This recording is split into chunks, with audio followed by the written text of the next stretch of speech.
Kyrie is a master ball handler, probably the greatest ball handler of all time. He could do any move, but 99% of his game looks like this, right?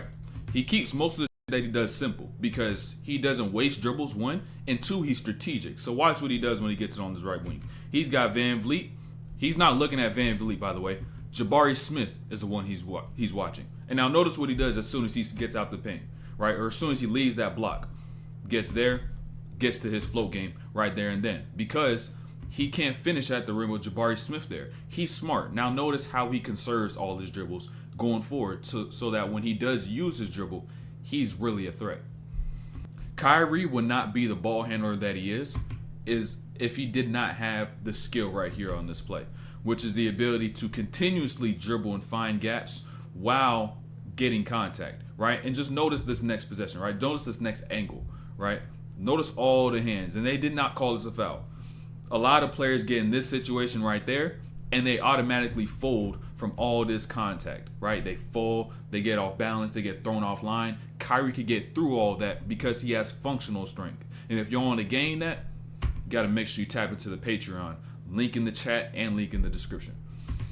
I want y'all to really understand that Luka, Kyrie, all these scorers are not thinking full thoughts in real time. They already know where they want to get to and who they have on them before the game even starts. And so by the time Luka ends up getting here and attacking, right, and I got Kyrie on this right side, Dylan Brooks trying to plug in as much as he can, Luka could kick to Kyrie, but he knows he's baiting. And he knows also I got a small guard on Van Vliet on me, and I can shoot that over the top all day. So I'm going to get into that before I try to fall into Dylan Brooks' bait on that help. And so watch Kyrie's attack at this point in time. And just notice where he takes all his dribbles, right? Every single one of these has a purpose. He goes left, he tries to get downhill, cut off by Van Vliet. Now he goes right, hard drive right, cut off again, I spin, right? And now I go left because I found a gap, and what ends up happening is I get fouled. Notice how purposeful every dribble and every dribble move he does is. Now, anytime Kyrie actually gets into an action like a pick and roll, he understands his coverage, and now the coverage determines his bag. And his bag is way simpler than you think. So now, with Gafford setting this screen, with Landale playing a drop, he's not going to switch. He's not really going to blitz even at this point in time, right? Kyrie now knows that if he's not going to commit to me, I don't got to worry about him. I just got to make sure the person who's trailing and trying to get back in front of me doesn't. And so he just gets left, gets in front of the person trailing behind, and now he has a clean look because Landale didn't commit. Playing smart, conserving dribbles, getting to his buckets as efficiently as possible. Once Kyrie gets off the screen right here, he's got no gaps. They build on the walls like Giannis has the ball, right? But notice what Cleveland now does. He now leaves because he understands Kyrie needs an area to actually go and attack. And Aaron Holiday is still guarding as if he does have help on that side. But Cam Whitmore is now left. Cam Whitmore did not communicate. And now Kyrie could go like Cleveland is telling him to do so. So he can now get to that left side. And what ultimately happens, he gets here and he gets fouled by Jabari Smith. Gets himself to the line. Spacing is crucial. This might be one of Kyrie's craziest moves, right? Watch. Live dribble, jab, step back. If y'all want to add this, y'all got to understand this. As a matter of fact, don't add that shit because it's going to be a waste of your time in the gym. Don't go into the gym working on that bullshit because by the time you get into a game, you try to do that shit, you're going to get subbed like that, right? And you could be working on things that are going to be 10 times more effective than just pulling off a pretty move. Notice this, right? Kyrie gets this catch. His eyes go up to that weak side. He sees PJ Washington with Aaron Holiday. He reads PJ Washington and see, all right, can we take advantage of that? Nah, we can't. So now let's go back to Kyrie, right? Notice what happens with Fred VanVleet in the meantime. He ends up opening his base to lead him middle. And notice who also is on that right side to open up that middle. Luka Doncic, who's getting denied by Dylan Brooks. He has all the space in the world. So now, boom, I attack. I see Jeff Green step over. What do I do as soon as I see him starting to step over? Right foot, right hand, float over the top. Smart. Now, Kyrie's about to tap into some layers and what y'all would like to call bag, right? But it's a purposeful bag and it's meaningful moves. So now understand this concept right here.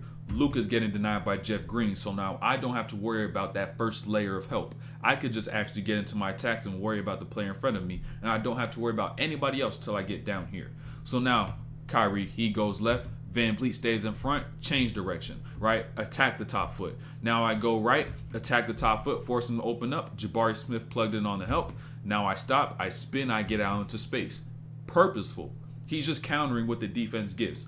And now I spin, fade to that left side, boom, ball drops in, he gets that bucket. And it's funny because now it was Kyrie's turn just then. About a minute later, give it to Luka. Kyrie also getting denied by Jeff Green. Luka has Dillon Brooks on him. So now what ends up occurring is that Luka, hard drive to that right side. He has all the room in the angles because there's no help. Kyrie's denied. So now what ends up happening, he goes right, gets cut off. Boom, he spins just like Kyrie did. They do practically the same shot, and they both got their own buckets. Now, oftentimes, just playing in games, you're going to get yourself in situations like this, where it's going to be very chaotic, right? A lot of chaos, where it's just like I'm trying to get something, rhythm's getting disrupted, but it's the players who are able to disrupt all that just happened before, and now they have another opportunity and are able just to maximize the present and forget about the past. And so now Kyrie gets here, gets to his pace, has he pull up out the right hand, don't just have the left hand, bucket. Looks at the ref and is like, yo, there's a little bit of contact there as well. And he'll still able to knock it down. That's a mental skill. Anytime Kyrie gets into his attacks, he's strategic. Got the switch on to Jalen Green. I like that more than Aaron Holiday. And guess who's to my right side? Luka Doncic.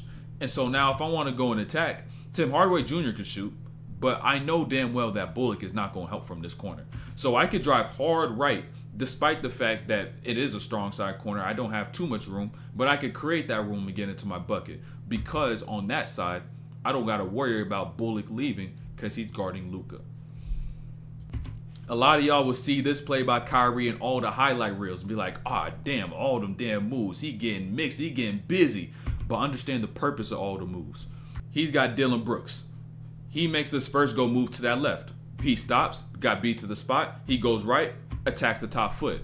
Boom, hits a crossover, attacks the top foot once again, goes left, boom, spins once again because he opened up that gap with all those other moves. And now I could go right and be able to get to my lay and get that bucket. Attacking that top foot every single time with that stance switch, and every single one of those moves also went downhill. So notice, right? Kyrie got Jalen Green. Kyrie's 6'2". Jalen Green, he's about 6'5" with fast twitch fibers, so he could jump up high, right? So understand, when Kyrie gets into this go, despite the fact that he did lose his rhythm right there, he makes all this contact, which now allows him to get into a pull-up because that contact created that separation for him to be able to get to that bucket. So that angle's extremely vital because if you have bad angles, you can't get contact. But if you keep the angle sharp and seek the contact, you could actually get the contact and get some separation. So understand this right here with Kyrie. When you get into your size-ups with pace, it allows you to be able to do this right here. So watch Kyrie. Tween, hops out, makes another tween, and now he's actually able to read that Jalen Green hopped out to that right side. So now I could go back to this middle and be able to go find some space, use a travel, as a matter of fact, low key, and get into my fade to get my bucket. So y'all got to slow down, right? When you get into these size ups, see if your defender is going to jump out and react, and then react according to that. Some more gems, right? Watch Kyrie's triple threat, right? Notice him right here. Watch the ball. Watch him cook. Boom, jab. Watch Van Vliet. Hands showing. Boom, jab. He drops. And every single time he drops, understand this. Van Vliet now puts all of his weight onto both of his feet. So now as a defender, he can't move in steps and beat Kyrie to a spot. And so now Kyrie could jab to that right, get him to drop, and now go and rip to that left side and get to my spot where you cannot beat me to because you kept dropping on all those jabs.